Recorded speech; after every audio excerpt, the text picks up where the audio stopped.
একটি কুচক্রী ও চিহ্নিত মহল পরিকল্পিতভাবে দেশের বৃহত্তম রাজনৈতিক দল ও দলের ভারপ্রাপ্ত চেয়ারম্যান তারেক রহমানের বিরুদ্ধে চরিত্র হননের অপচেষ্টা চালাচ্ছে বলে জানান বিএনপি মহাসচিব মির্জা ফখরুল ইসলাম আলমগীর। ১৪ জুন সকাল ১১টা ৩০ মিনিটে গুলশানে বিএনপি চেয়ারপারসনের কার্যালয়ে আয়োজিত সংবাদ সম্মেলনে তিনি এই মন্তব্য করেন। মির্জা ফখরুল বলেন, সম্প্রতি ঘটে যাওয়া একটি হত্যাকাণ্ডের ঘটনাকে কেন্দ্র করে একটি মহল আসন্ন জাতীয় নির্বাচনের পরিবেশ নষ্ট করার চেষ্টা করছে। তারা ঘটনাটিকে ভিন্ন খাতে প্রবাহিত করতে চায়। তিনি আরও বলেন, একটি রাজনৈতিক দল সরকারে না থেকেও দেশের বৃহৎ একটি রাজনৈতিক দল ও শীর্ষ নেতার বিরুদ্ধে প্রকাশ্যে বিক্ষোভ মিছিল করছে এবং অশ্লীল ভাষা প্রয়োগ করছে। এতে দেশের ফ্যাসিবাদের পুনর্বিভাব ঘটছে কিনা সে প্রশ্ন এখনো স্বাভাবিকভাবেই উঠছে।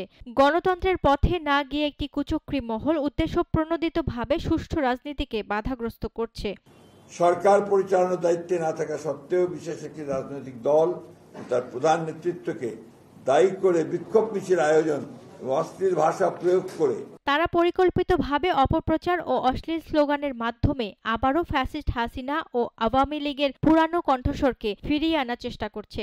মির্জা ফখরুল বলেন, হত্যাকাণ্ডের সাথে উপস্থিত প্রমাণ না থাকা সত্ত্বেও বিএনপির কয়েকজন নেতাকর্মীর বিরুদ্ধে থানায় অভিযোগ দায়ের করায় সেসব ব্যক্তির বিরুদ্ধে যথাযথ দলীয় ব্যবস্থা নেওয়া হয়। তিনি আরও জানান, ৯ জুলাই সংঘটিত ঘটনাটি পরিকল্পিতভাবে ১১ জুলাই শুক্রবার প্রাইম টাইমে ইন্টারনেটে ছড়ানো হয়। ৯ জুলাইয়ের ঘটনা ১১ জুলাই শুক্রবার জুমার নামাজের পর সবচেয়ে প্রাইম টাইমে ইন্টারনেটে ছড়ানো শুরু করা হয়েছিল।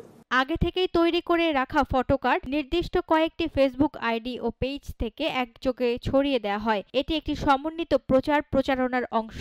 তিনি বলেন, সোহাগের রাজনৈতিক পরিচয় বড় বিষয় নয়, সে ছিল একজন নাগরিক, নির্মম হত্যাকাণ্ডের শিকার হয়েছে। নৃশংস হত্যাকাণ্ডের প্রকৃত কারণ অনুসন্ধানে উপযুক্ত ব্যক্তিবর্গের সমন্বয়ে বিএনপি একটি তদন্ত ও অনুসন্ধানী কমিটি গঠনের সিদ্ধান্ত নিয়েছে বলে জানান মির্জা ফখরুল ইসলাম আলমগীর।